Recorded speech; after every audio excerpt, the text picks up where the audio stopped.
जय जिनेन्द्र। आइए मंगलाचरण के लिए अपने दोनों हाथ जोड़ लें। ओम नमः सिद्धेभ्यः। ओम नमः सिद्धेभ्यः। ओम नमः सिद्धेभ्यः।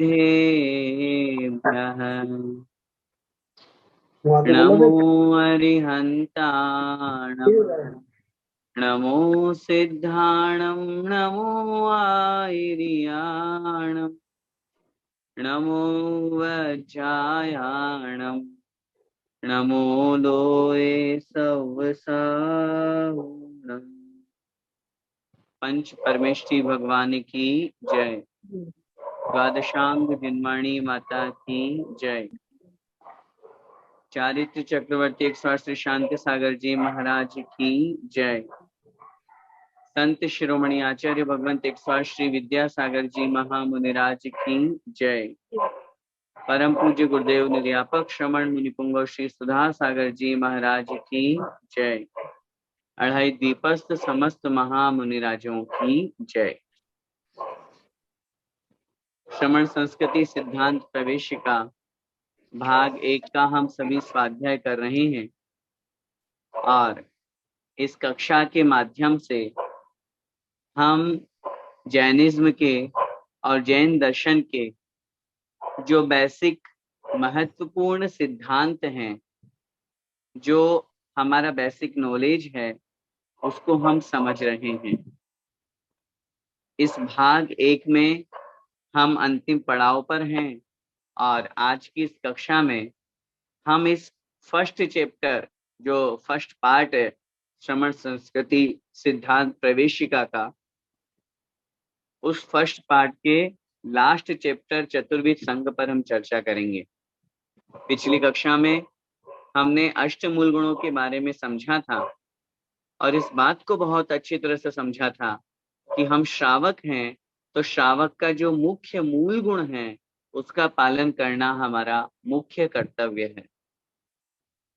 यदि हम मूल गुणों का पालन नहीं करेंगे तो फिर हम श्रावक कहलाने के योग्य नहीं हैं, क्योंकि जैसे मूल मतलब होता है जड़, जैसे जड़ नहीं हो तो फिर वृक्ष भी नहीं हो सकता, वृक्ष का तना भी नहीं हो सकता, वृक्ष पर कोई पत्ते, कोई फूल, कोई फल, कुछ नहीं, कोई छाया नहीं।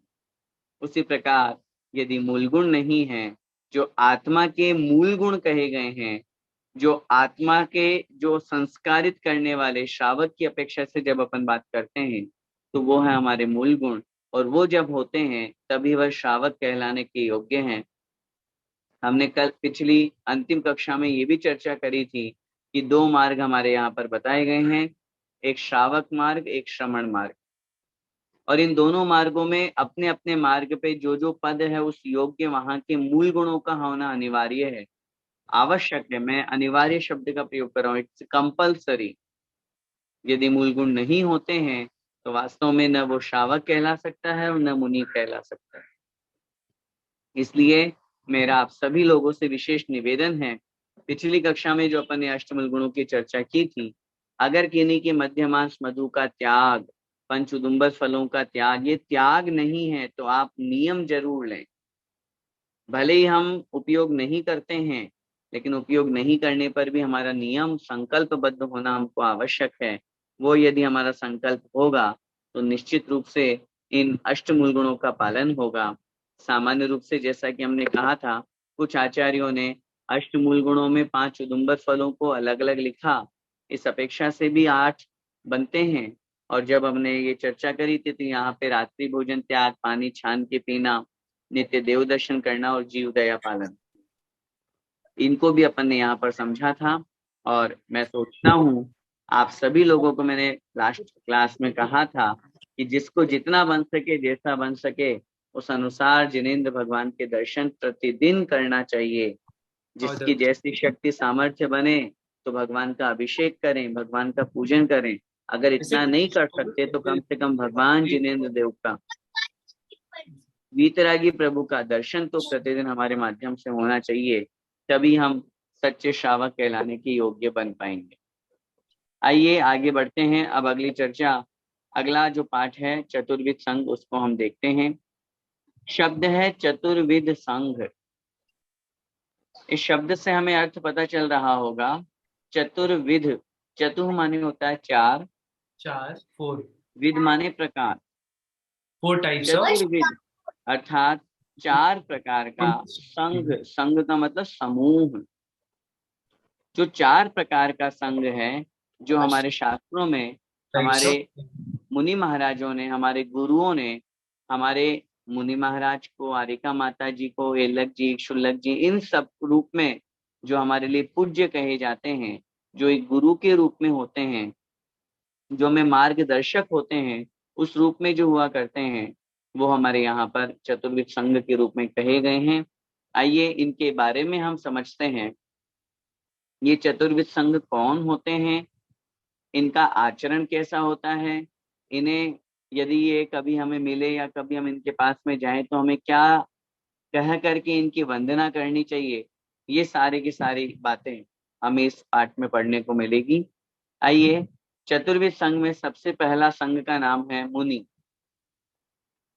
सबसे पहले तो हम ये समझें कि चतुर्विध संघ में कौन कौन आते हैं।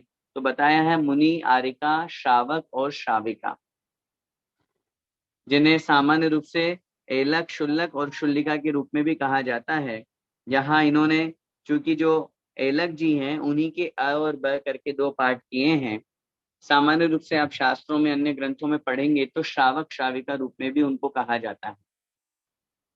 तो श्रावक की जब चर्चा करें और चतुर्विध संघ की जब चर्चा हो, तो वहां अपने को एलक जी, शुल्लक जी ग्रहण करना चाहिए। ये अभी अपन और आगे समझेंगे। सबसे पहले जो चतुर्विध संघ अपन मान रहे हैं, यहाँ पे कथन किया गया है, उनमें है सबसे पहले मुनि। मुनि कौन होते हैं, कैसे होते हैं, लिख रहे हैं। जो समस्त परिग्रहों से रहित होते हैं, नग्न दिगंबर होते हैं, दिन में एक बार खड़े होकर अपने हाथों में शुद्ध आहार लेते हैं, 28 मूल गुणों का पालन करते हैं, पिछी कमंडलू रखते हैं तथा केशलोच करते हैं, उन्हें मुनि कहते हैं। मुनि की परिभाषा में यहाँ एक एक विशेषण को अपने को समझना है। सबसे पहला विशेषण यहाँ कह रहे हैं, जो समस्त परिग्रहों से रहित होते हैं। हमारे लिए मुनि, हमारे लिए गुरु एक मार्गदर्शक हुआ करते हैं। मैंने पहले भी आप लोगों से निवेदन किया था और चर्चा आई थी कि जब हम सच्चे देव शास्त्र गुरु के बारे में समझें तो इस बात का ध्यान रखें कि गुरु कौन होते हैं। जो सभी प्रकार के परिग्रह से रहित हैं। सभी प्रकार के परिग्रह से तात्पर्य है अंतरंग और बहिरंग परिग्रह।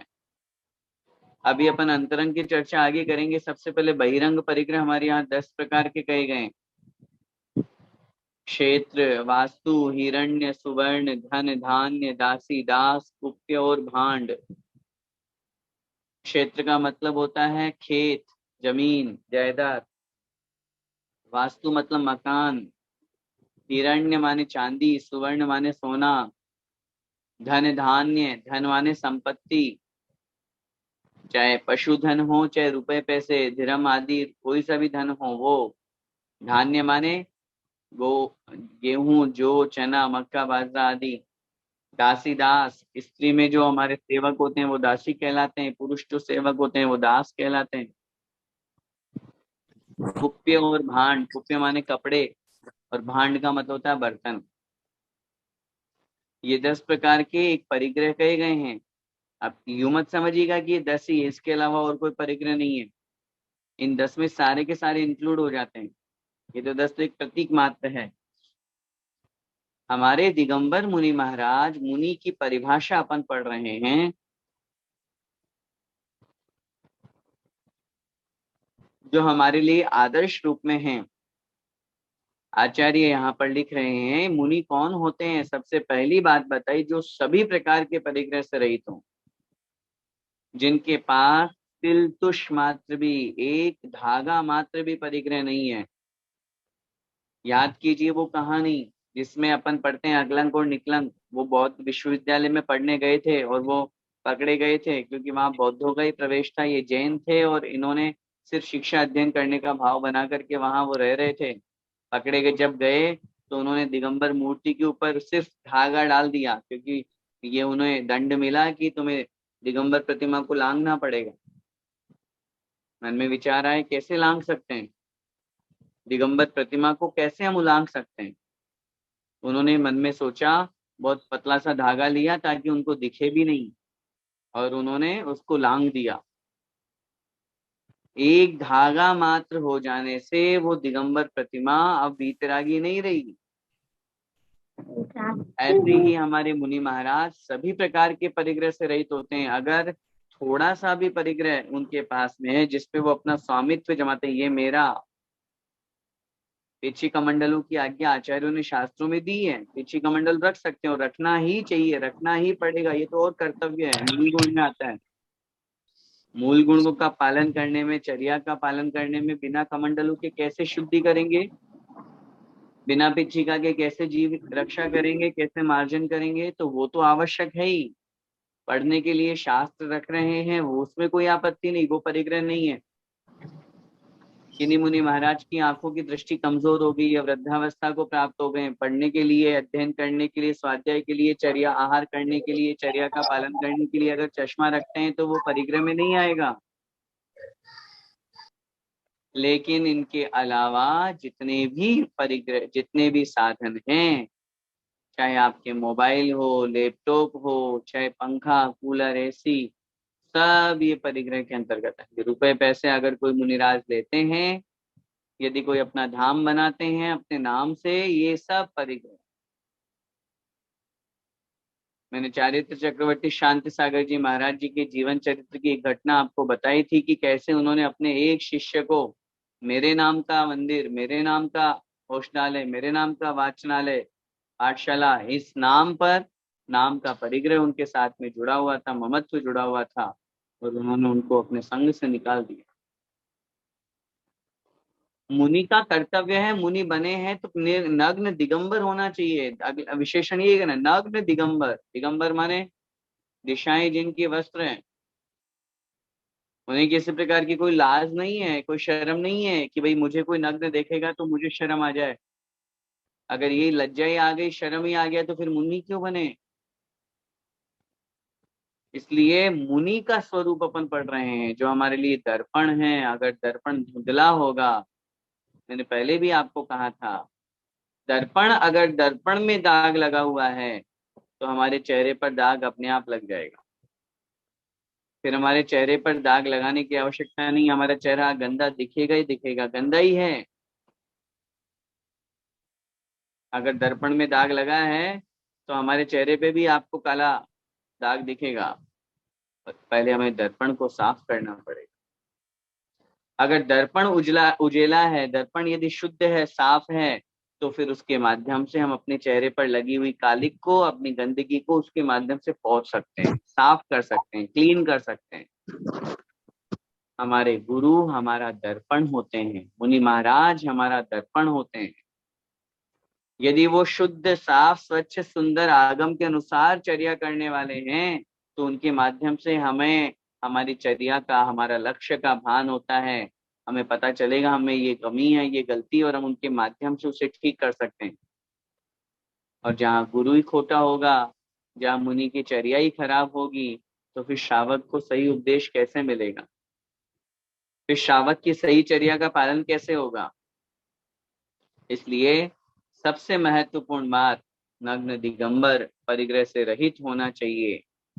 दिन में एक बार खड़े होकर के अपने हाथों में शुद्ध आहार लेते हैं। देखिए मुनि महाराज की चर्या कितनी कठिन होती है। कैसी भी परिस्थिति आ जाए, चाहे वृद्धावस्था आ जाए, चाहे कोई बीमारी हो जाए, एक्सीडेंट हो जाए, खड़े होने की हिम्मत नहीं है मुनि महाराज में, लेकिन अगर आहार करना है तो खड़े होना ही पड़ेगा। खड़े होकर के कर पात्र में ही आहार होगा, और कुछ नहीं हो सकता, कोई रास्ता नहीं है दूसरा। आप सोचे कि कोई ऑप्शन वृद्धावस्था आगे, बस बिल्कुल लास्ट मोमेंट समाधि का समय है, संलेखना में चल रहे हैं मुनि महाराज, क्या करें? कुछ नहीं, त्याग कर देंगे।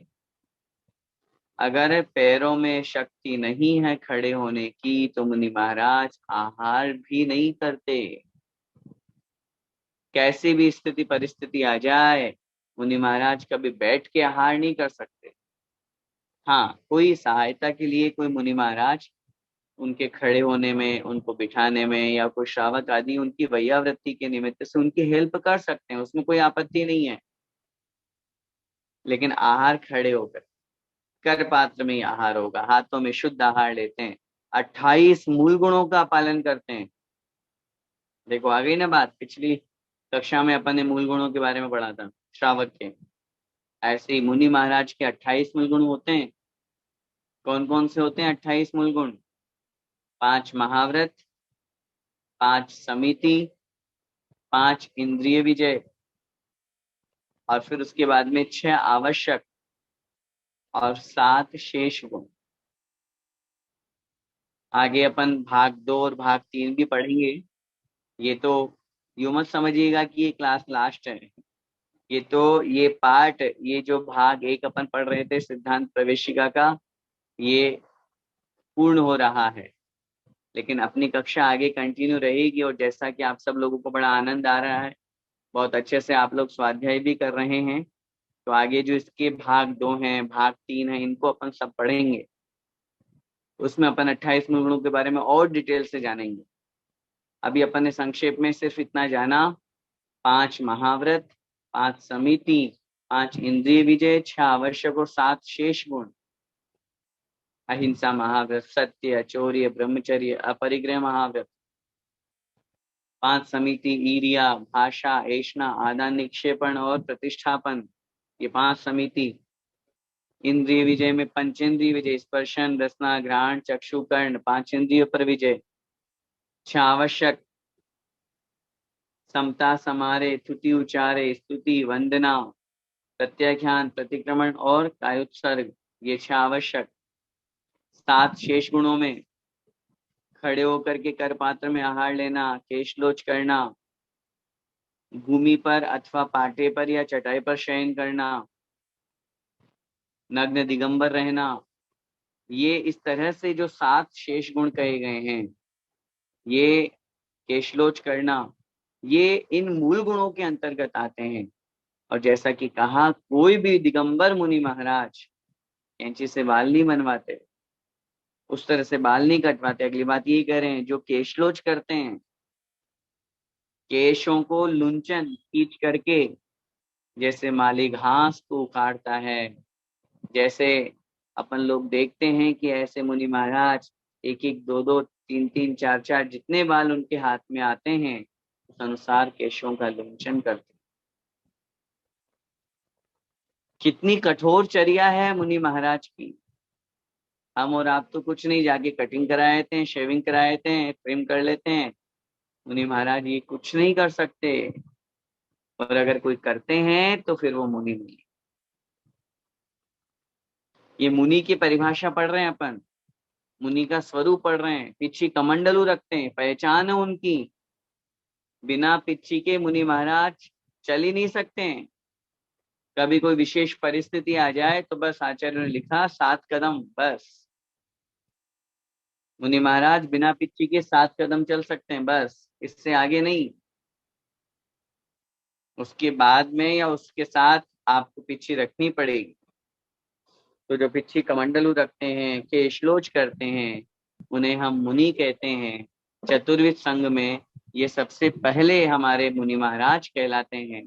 पहला संघ जो होता है, पहले रूप में जो होते हैं, वो मुनि कहलाते हैं। और इन्हें हम नमोस्तु कह करके इनकी वंदना किया करते हैं, इनको प्रणाम किया करते हैं।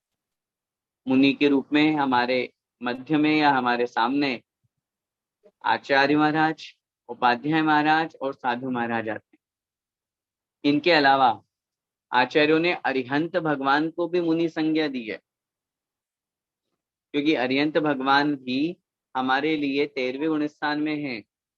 और जब अपन 3 कम 9 करोड़ मुनि महाराजों की चर्चा करते हैं, तो छठे गुण स्थान से लेकर के 14वें गुण स्थान तक के जो मुनि महाराजों की मैक्सिमम संख्या हो सकती है, उस संख्या की बात की जाती है।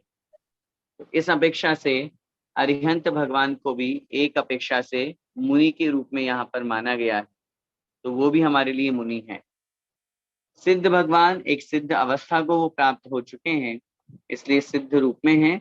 फिर भी जब अपन उनको प्रणाम वंदना आदि करते हैं तो उनको भी हम नमोस्तु कह करके उनकी प्रणाम वंदना करते हैं। कहने का तात्पर्य हुआ पंच परमेष्ठी को अपन नमोस्तु कह के उनकी वंदना करते हैं, मुनि भी उन्हीं में आते हैं।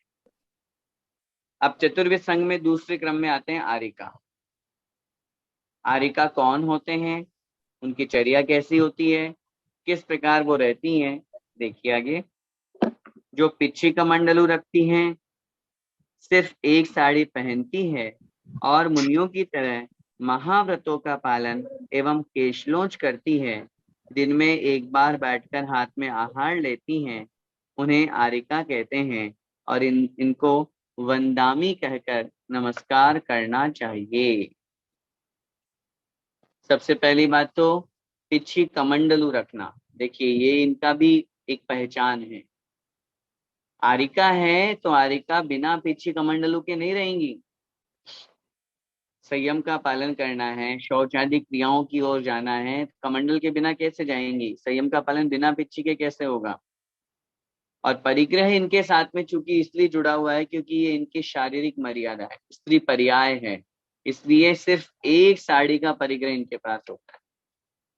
हालांकि एक साड़ी के अलावा एक साड़ी और रखती है, तभी एक साड़ी का उपयोग करके फिर दूसरी साड़ी, अगले दिन दूसरी साड़ी, फिर उस अगले दिन जो पहले छोड़ी थी उसको धुलवा करके और फिर अगली साड़ी, तो 2 साड़ी उनके पास में मैक्सिमम हो सकती है।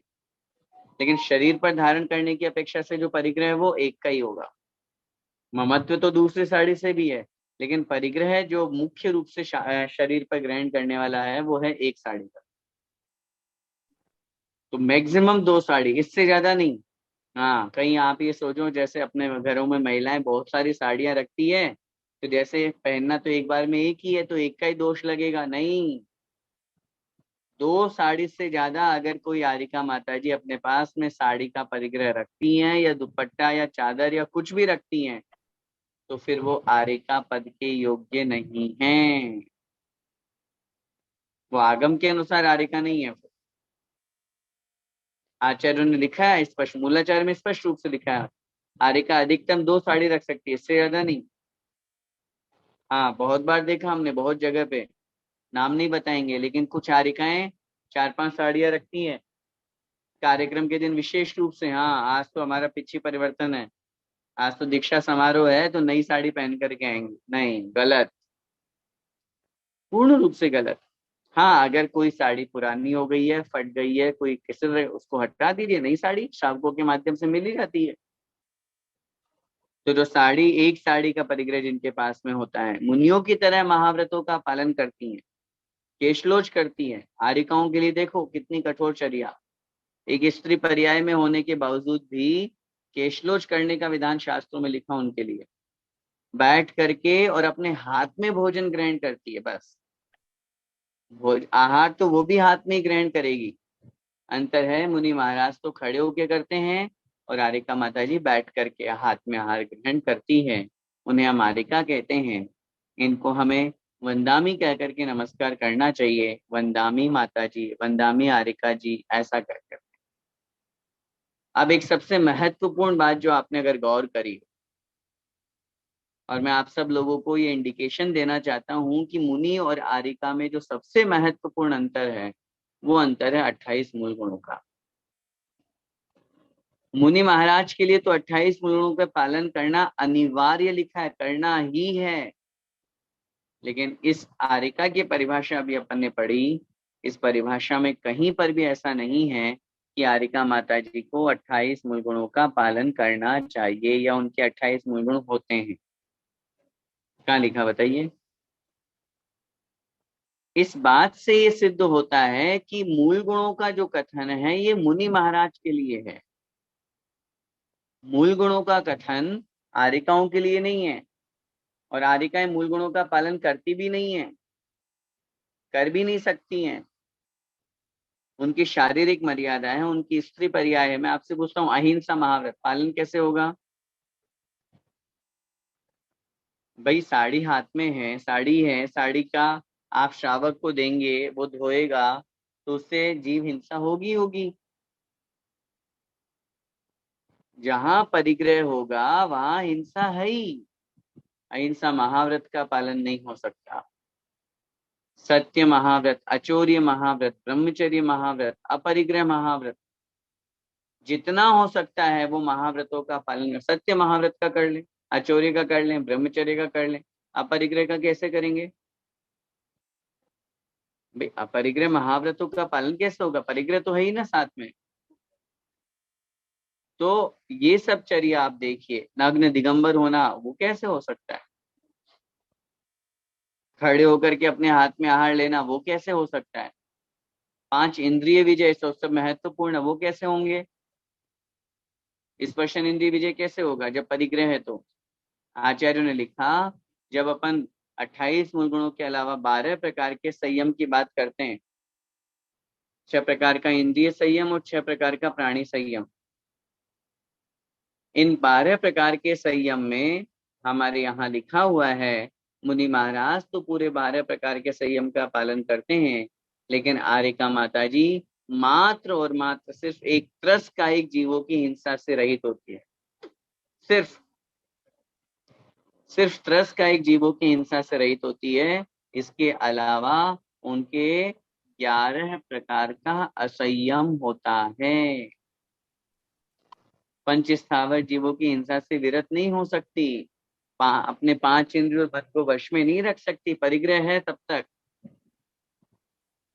इसलिए आर्यका माता जी मुनि महाराज के समान नहीं होती है।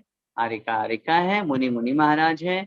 मुनि महाराज मूल गुणों का पालन करते हैं, मुनि महाराज पंच परमिष्ठि में आते हैं, लेकिन आर्यका माता जी पंच परमिष्ठि में नहीं आती।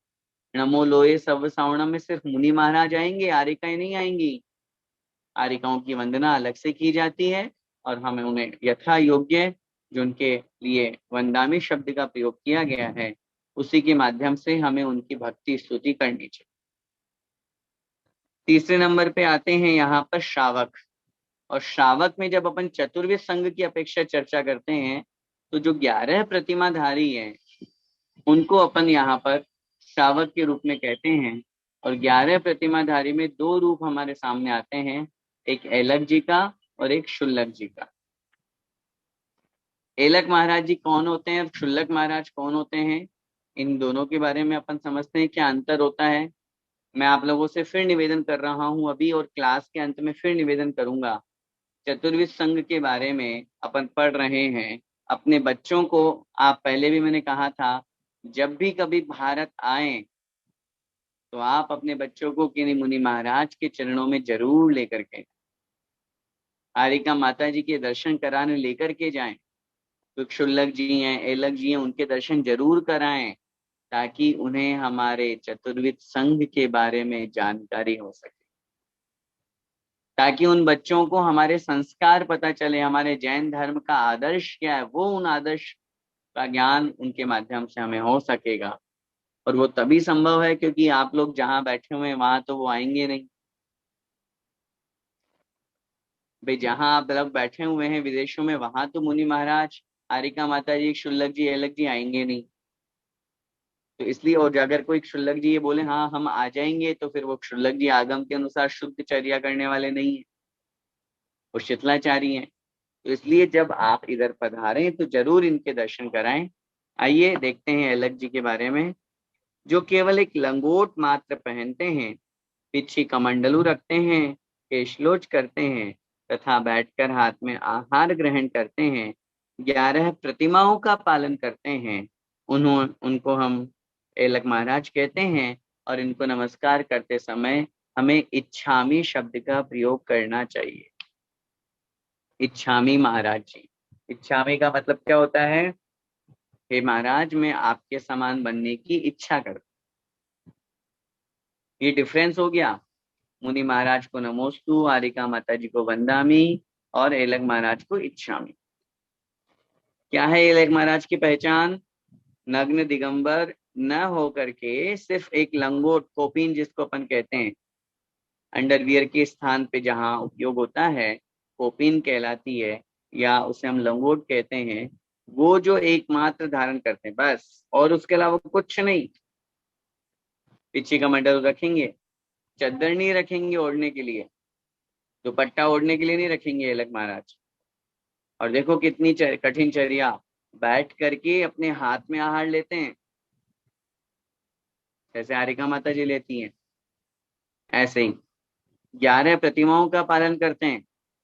अगली कक्षाओं में अपन पढ़ेंगे, दंसण वय सामाय पौस सचित राय भत्तेय बंभारंभ परिग्रह अणुमण मुद्रित देश विरदोय।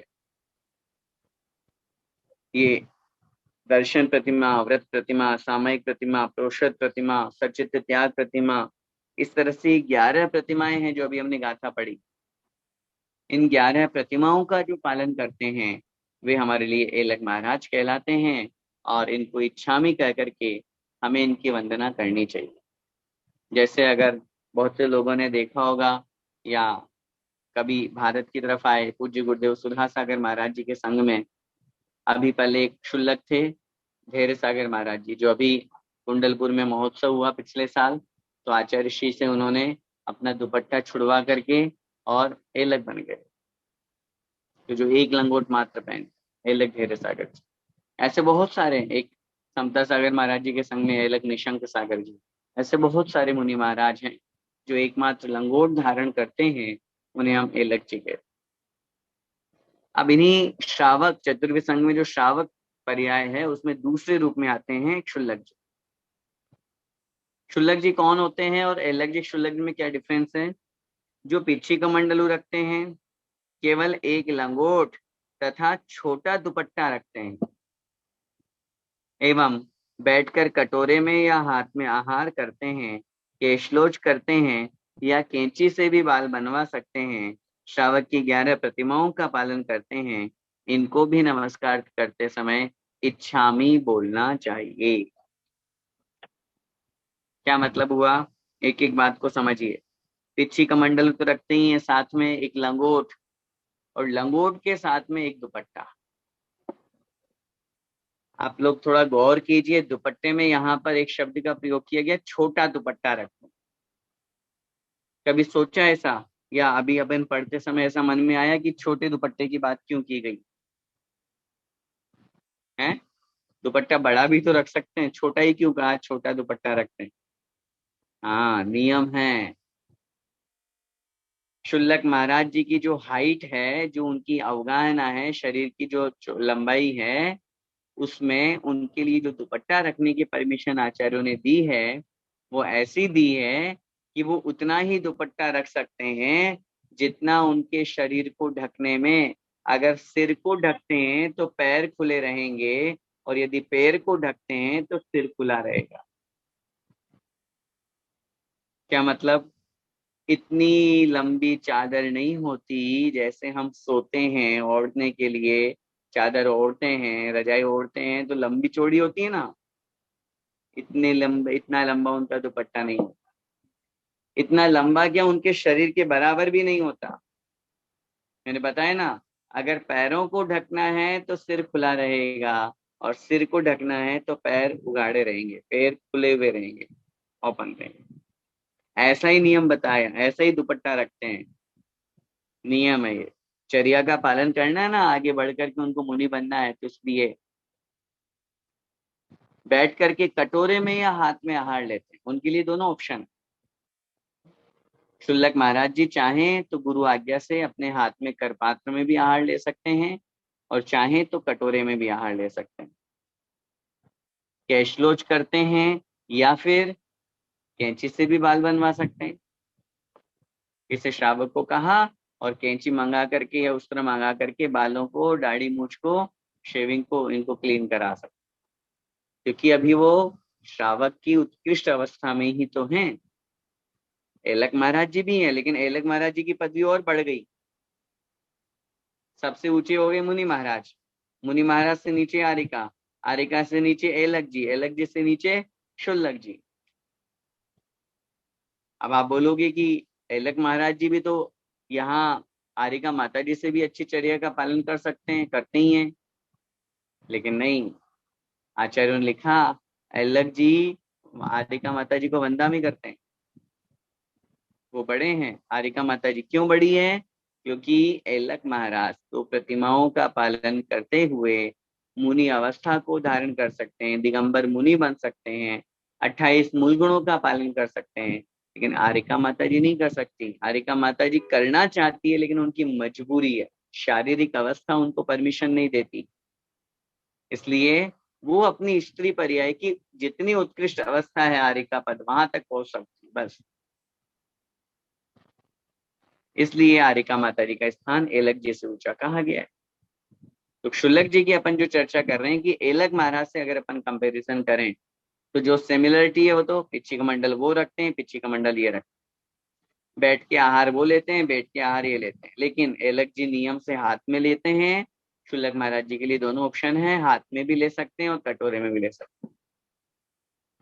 एलक महाराज जी नियम से केशलोच ही करते हैं, लेकिन क्षुल्लक महाराज जी केशलोच भी कर सकते हैं और कैंची आदि से भी बाल बनवा सकते हैं। 11 प्रतिमाओं का पालन ये भी करते हैं और 11 प्रतिमाओं का पालन एलक महाराज जी भी करते हैं। इनको वंदना करते समय, इनको प्रणाम करते समय क्या बोलना चाहिए? इच्छामी कहना चाहिए क्षुल्लक महाराज जी। श्राविका के अंतर्गत जब अपन चतुर्विद संघ में 4th पॉइंट पे आते हैं तो श्राविका के अंतर्गत एक ही पद होता है, क्षुल्लिका का पद। क्षुल्लिका कैसी होती है देखिए, अपन पढ़ते हैं, जो क्षुल्लक की तरह सभी क्रियाएं करते हैं, एक साड़ी और एक चद्दर दुपट्टा ओढ़ने के लिए रखती है और इनको नमस्कार करते समय इच्छामी करना चाहिए। क्योंकि आरिका माता जी की जैसे साड़ी तो रखती हैं, लेकिन साड़ी के साथ में एक चादर और रखती ओढ़ने को, और वो जो चादर ओढ़ने को रखती है ये वही पोजीशन आएगी जैसे क्षुल्लक जी की है। छोटा चादर, अगर पैर को ढकें तो सिर खुला रहेगा और सिर को ढकेंगे तो पैर खुले रहेंगे, ऐसा चादर रखती हैं वो।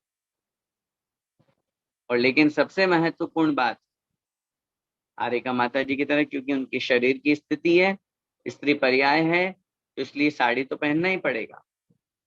लेकिन क्षुल्लक जी की जो तरह चर्या है, जैसे बताया, हाथ में भी आहार ले सकती है, चाहे तो कटोरे में भी ले सकती है, चाहे तो केशलोच कर सकती हैं, चाहे तो केचे से बाल बनवा सकती है, 11 प्रतिमाओं का पालन करती है, पिछी कमंडलू अपने पास में रखती है। तो इस तरह की जो चर्या है ये कहलाती है क्षुल्लिका माता जी, जिनको अपन कहते हैं। क्योंकि स्त्री पर्याय में एलक का ऑप्शन नहीं हो सकता, जैसे पुरुष पर्याय में तो उन्होंने केवल लंगोट धारण कर ली और बाकी पूरी दिगंबर अवस्था है, लेकिन आरिका माता जी दिगंबर हो ही नहीं सकती। ऐसे ही क्षुल्लिका माता जी, अपन ये सोचे कि जैसे एलक जी हैं ऐसे एलिका जी हो, वो कभी नहीं हो सकता। तो अकेले एक लंगोट धारण कर ले तो बाकी शरीर ओपन होता ही नहीं है स्त्री पर्याय की अपेक्षा से। इसलिए श्राविका में सिर्फ एक ही ऑप्शन है, क्षुल्लिका माता जी। तो कहने का तात्पर्य ये हुआ, ये हुए चतुर्विद संघ, 4 प्रकार के, मुनि, आरिका, श्रावक और श्राविका, ये 4 प्रकार का संघ होता है। श्रावक के अंतर्गत एलक जी आते हैं, क्षुल्लक जी आते हैं, और श्राविका के अंतर्गत मात्र क्षुल्लिका जी आते हैं। आगे विशेष क्या कह रहे हैं? अन्य प्रतिमाधारी श्रावक और श्राविका को वंदना एवं साधर्मी भाई बहनों को हमें जय जिनेन्द्र कहना चाहिए। जितने भी प्रतिमाधारी हैं, 2 प्रतिमाधारी, 3 प्रतिमाधारी, 4 प्रतिमाधारी, 6, 8, 10 प्रतिमा तक अगर कोई है तो उनकी अगर हमें वंदना करनी है या उनको यदि हमें प्रणाम करना है, उनकी यदि हमको स्तुति करनी है, तो हम कैसे करें? वंदना भैया जी, वंदना दीदी, इस तरह से। कोई भी हो, प्रतिमाधारी कोई भी है, उस प्रतिमाधारी की जो वंदना होगी वो इसी तरह से होगी। प्रतिमाधारी को हम वंदना करके ही नमोस्तु कर सकते हैं, इसके अलावा हम उनको सामान्य से नाम लेकर के करें, वो ऑप्शन नहीं बन पाएगा, वो चीज नहीं बन पाएगी। इसलिए प्रतिमाधारी जितने भी हैं, चाहे भैया जी हों चाहे दीदी लोग हों, उन सबको हमें वंदना कह के, और जितने भी हमारे साधर्मी भाई बंधु हैं उन सबको हमें क्या कह के? जय जिनेन्द्र ऐसा बोल करके, और हमें उनका अभिवादन करना चाहिए, उनको नमस्कार करना चाहिए। इस प्रकार ये चतुर्विध संघ का जो अपना चैप्टर है ये कंप्लीट हुआ। एक महत्वपूर्ण बात ये भी अपन को समझनी और याद रखनी है कि ये जो चतुर्विध संघ है अभी नहीं, पंचम काल के अंत तक रहेंगे। पंचम काल जो चल रहा है 21,000 वर्ष का है, 2500 वर्ष निकल चुके हैं, लगभग 18,500 वर्ष अभी बाकी हैं। और इस भरत क्षेत्र के आर्यखंड में जहां हम सब लोग रहते हैं, यहाँ चतुर्विध संघ नियम से पंचम काल के अंत तक होंगे ही होंगे, जिन्हें हम सच्चे मुनि महाराज कहते हैं, भावलिंगी साधु कहते हैं। हमारे शास्त्रों में उनके नाम भी दिए हुए हैं। वीरांगज नाम की मुनि, सर्वश्री नाम की आर्यिका, पंगुश्री नाम की श्राविका, अरिंजय नाम के श्रावक, इस तरह से नाम है। नाम में कुछ आगे पीछे हो सकता है, वो हम शास्त्रों से और देख करके देख लीजिएगा। बाकायदा नाम लिखा हुआ है, पंचम काल के अंत तक सच्चे मुनि महाराज होंगे। बीच में कहीं पर भी कोई धर्म विच्छेद होने का कथन नहीं है। इसलिए वर्तमान में जो चतुर्विध संघ है, जो मुनि महाराज हैं, उन सबके प्रति हमें अच्छी भावना बनाते हुए, अच्छा विनय श्रद्धा भाव रखते हुए उनकी वंदना, उनको नमोस्तु आदि क्रियाएं करनी चाहिए। और जैसा समय मिले उस अनुसार उनको आहार दान देना, उनकी वैयावृत्ति करना, उनके निमित्त से संतशाला आदि का निर्माण कराना, उनके निमित्त से उनको अगर औषधि की आवश्यकता है तो वो औषधि के लिए दान आदि देना, उनकी वैयावृत्ति करना, सेवा करना, चौका लगाना, आहार दान देना, उन्हें अगर किसी शास्त्र की किसी ग्रंथ की आवश्यकता है तो वो उन्हें प्रदान करना। ये सारी की सारी जो चीजें हैं ये हम लोगों का कर्तव्य है, ताकि हम उनकी पूजा भक्ति के माध्यम से पुण्य का संचय तो करें ही करें, साथ में कर्मों की निर्जरा भी हमारी हो। इस प्रकार अपन को उनके प्रति भक्ति और श्रद्धा रखनी चाहिए। इस प्रकार आपका ये जो चतुर्विध संघ का जो पाठ है ये कंप्लीट हुआ। अब आगे जो पाठ नंबर 10 आपके दिए हुए हैं, हमारे दैनिक कर्तव्य, ये चूंकि बहुत नॉर्मल है इसलिए इनको समझाने की आवश्यकता नहीं है, फिर भी एक बार मैं इनको पढ़ देता हूँ। हमें क्या करना चाहिए, अच्छा श्रावक या अच्छा व्यक्ति कैसा होता है, जिसको अपन बोलते हैं ना कि एक अच्छे व्यक्ति की पहचान अपनी होनी चाहिए कि कौन व्यक्ति बहुत अच्छा होता है, जो कब उठता है, कब खाता पीता है, क्या करता है। तो वो एक बहुत अच्छे संस्कार वाली बात यहाँ बता रहे हैं। जो सूर्योदय से पहले हमें उठना चाहिए, सुबह उठते ही सबसे पहले नमोकार मंत्र हमको बोलना चाहिए, क्योंकि देखिए नमोकार मंत्र हमारे लिए बहुत महत्वपूर्ण है। यदि हम वो नहीं बोलेंगे तो फिर हम सच्चे जैनी क्या कहलाए। इसलिए उठते ही साथ बिस्तर में बैठ करके भले ही हम नमोकार मंत्र मन में बोलें। उठने के बाद सुबह माता पिता को, बड़ों को एवं सभी जितने भी हमारे बड़े बुजुर्ग हैं उन सबको हमें प्रणाम, जय जिनेन्द्र बोलना चाहिए। प्रतिदिन मंदिर जी में भगवान के दर्शन एवं स्वाध्याय करने जाना चाहिए। मंदिर जी के गोलक में कुछ न कुछ दान राशि, कुछ न कुछ पैसा जरूर डालना चाहिए। भोजन करने से पहले नमोकार मंत्र, भोजन करने के बाद 9 बार नमोकार मंत्र बोलना चाहिए। भगवान को धन्यवाद दीजिए। अब अपने यहाँ पे एक भगवान को कर्ता के रूप में तो नहीं माना, लेकिन जब भी भोजन करें एक भावना जरूर भाए। मैंने शायद पहले बताया था, भोजन करने से पहले हमारी क्या भावना होनी चाहिए, भगवान अढ़ाई द्वीप में जितने भी मुनि, आर्यिका, श्रावक, श्राविका, चतुर्विध संघ हैं उन सबका निरंतर आहार हो। दुनिया में जितने भी लोग हैं सब भूखों को भोजन मिले, कोई भी भूखा न सोए, कोई भी प्यासा न सोए, भूख प्यास के कारण से किसी का मरण न हो। और भगवान में अपने भोजन में से किसी को कुछ दान कर सकूं, किसी को मैं भोजन करा सकूं, किसी को मैं आहार दे सकूं, ऐसी मेरी मंगल भावना है। इस प्रकार की भावना भा करके और फिर अपन को भोजन प्रारंभ करना चाहिए। ये बहुत पवित्र भावना है। आगे टीवी नहीं देखना चाहिए, और यदि देखें तो 1 घंटे से ज्यादा नहीं देखना चाहिए। अब तो मोबाइल का भी जमाना आ गया, तो मोबाइल भी इसमें जुड़ जाना चाहिए कि मोबाइल फालतू में नहीं देखना चाहिए। इंस्टा है, एफबी है, ट्विटर है, फेसबुक है, इन सब में टाइम वेस्ट नहीं करना चाहिए। किसी को अपशब्द भी नहीं बोलना चाहिए। बड़ों से जी लगा करके ही अपने को बोलना चाहिए। सबसे प्रसन्न मुद्रा में शिष्टाचार पूर्वक बोलना चाहिए। भाई बहनों से, अन्य किसी से झगड़ना नहीं चाहिए। सूर्यास्त होने से पहले भोजन कर लेना चाहिए। उसके बाद अन्न की वस्तु तो कम से कम अपन को नहीं खाना चाहिए। रात्रि में सोने से पहले दादा दादी माता पिता आदि की सेवा करके आशीर्वाद प्राप्त करके सोना चाहिए। सोने से पहले 9 बार नमोकार मंत्र बोलना चाहिए। घर में आए हुए मेहमानों के चरण स्पर्श करके करना चाहिए। उनसे मीठी मीठी अच्छी बातें करना चाहिए और बड़ों की आज्ञा का पालन करना चाहिए। इस प्रकार ये यहाँ पर ये हमारे जो मुख्य कर्तव्य ये भी पूरा हुआ। इस प्रकार आज की इस कक्षा को अपन यहीं पर समाप्त करते हैं। अगला जो पाठ है जिनवाणी स्तुति का, इसको अपन अगली क्लास में देखेंगे। और आप लोगों को एक बहुत महत्वपूर्ण बधाई देने के साथ साथ कि हमारा ये जो सिद्धांत प्रवेशिका भाग 1 जो अपन ने प्रारंभ किया था, और मुझे जहां तक डेट याद है शायद वो 10 अक्टूबर होना चाहिए।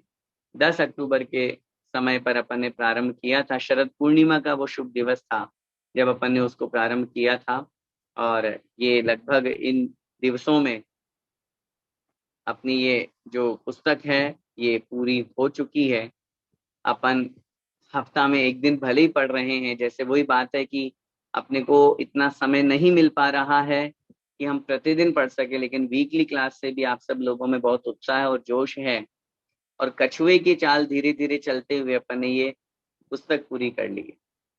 जरूरी नहीं है अपन खरगोश की चाल चल के बीच में अटक जाएं और हार जाएं। अपन कछुए की चाल चल रहे हैं। हफ्ता में एक क्लास भले ले रहे हैं, लेकिन वो भी बहुत महत्वपूर्ण होती है। और अपन इन जैनिज्म के जो सिद्धांत है, बहुत छोटी छोटी बातें हैं, उनके माध्यम से अपने जीवन को बहुत अच्छा बना रहे हैं। आगे अगली क्लास में अपन ये 11वां चैप्टर जो जिनवाणी स्तुति का है उसको पूरा करेंगे। इस प्रकार इस के माध्यम से अपनी ये पुस्तक पूरी हो जाएगी। एक महत्वपूर्ण घोषणा मैं आप सब लोगों के बीच में यहाँ पर करना चाहता हूँ। सब लोग बहुत ध्यान से सुने। ये शनिवार आज है 3 जून, 3 तारीख है। आगामी 10 जून को ये अपनी जो पुस्तक है ये पूरी हो जाएगी। और फिर 17 जून को, मतलब एक सैटरडे के बाद जो नेक्स्ट सैटरडे आएगा, उसमें आपकी परीक्षा होगी। परीक्षा के नाम पर सबको मन में कहीं ना कहीं छोटा छोटा विकल्प होता है, लेकिन आप लोगों को डरने की बिल्कुल भी आवश्यकता नहीं है। आप लोगों को घर बैठे गूगल फॉर्म के माध्यम से या और रिटर्न एग्जाम जैसा भी होगा, जैसा भी व्यवस्था बनेगी, या आप लोगों को ग्रुप में डाल दिया जाएगा या फिर और नेक्स्ट क्लास तक आप लोगों को समझा दिया जाएगा कि कैसे आप लोगों की परीक्षा आयोजित होगी। रिटर्न एग्जाम विद जो सब्जेक्टिव होता है वैसा होगा, या ओनली फॉर ऑब्जेक्टिव होगा, गूगल फॉर्म के अकॉर्डिंग होगा, या आप लोगों के पास में पेपर पहुंचाए जाएंगे, क्या सीन रहेगा, ये सारी की सारी व्यवस्थाएं आप लोगों को समझा दी जाएगी। बस अब एक ही काम करना है। अपने पास में 15 दिन है, 14-15 दिन है, अब तैयारी में लग जाना। अब ये जो भाग 1 की किताब है ये अपन को घोट के पीना है।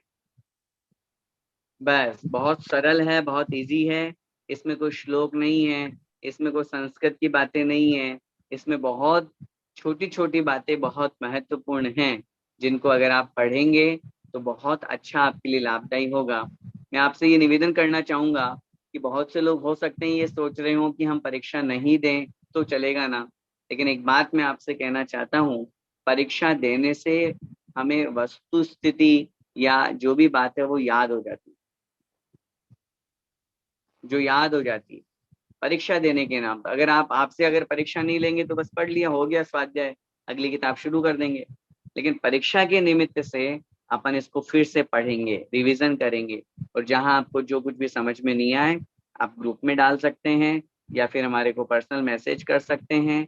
उसके माध्यम से हम आपको रिप्लाई कर देंगे, तो आपको सॉल्यूशन भी मिलेगा, ज्ञान भी बढ़ेगा, याद भी होगा, जीवन में आचरण में भी आएगा। और इसके साथ साथ जो इस परीक्षा में फर्स्ट 3 टॉपर रहेंगे, फर्स्ट सेकंड थर्ड या जैसी स्थिति बनेगी, फर्स्ट 3 टॉपर जो रहने वाले हैं उनको यहाँ पर बहुत अच्छा पुरस्कार भी दिया जाएगा। तो पुरस्कार भी आप लोगों को मिलने वाला है। और मैं कहूँगा आगे जैसी स्थिति बनेगी तो जितने लोग परीक्षा देंगे उन सबको कहीं ना कहीं हमारे पास, क्योंकि दातार की कोई कमी नहीं है, अभी तो मेरे पास में फर्स्ट 3 टॉप वाले की नाम आया है कि हाँ हम अपनी तरफ से प्राइज देंगे, लेकिन आगे और भावना बनेगी तो क्या पता वही महानुभाव या फिर आगे और भी कोई महानुभाव जो हैं वो उसके लिए तैयार हो जाएंगे, तो कॉन्सलेशन प्राइज भी सब लोगों के लिए, जितने भी लोग सॉरी जितने भी लोग यहाँ पर परीक्षा देंगे उनको हम कॉन्सलेशन प्राइज जरूर देंगे। यहाँ पर हमारे पास में मैसेज आया कौन सी डेट को होने वाला है, तो 17 जून जो अपना सैटरडे पड़ेगा सॉरी तो उस डेट को आपका एग्जाम होगा। मैं फिर निवेदन कर रहा हूँ, एग्जाम कैसे होगा इसकी सूचना आप लोगों को ग्रुप में मैसेज के माध्यम से मिल जाएगी जल्दी, 1-2 दिन में भूमिका बना करके हम ऑर्गेनाइजर जो हैं विकास भैया और भी जितने भी लोग अपना अरियंत मित्र मंडल हैं उन सब से बात करके और आप लोगों तक सूचना पहुंचा देंगे। क्योंकि अभी आपके पास में 10-12-15 दिन है, तो आप पूरी अच्छी तैयारी के साथ में अभी से जुट जाइए इसी घोषणा के साथ में, इसी मंगलमय भावना के साथ। बोले द्वादशांग चिन्मणि माता की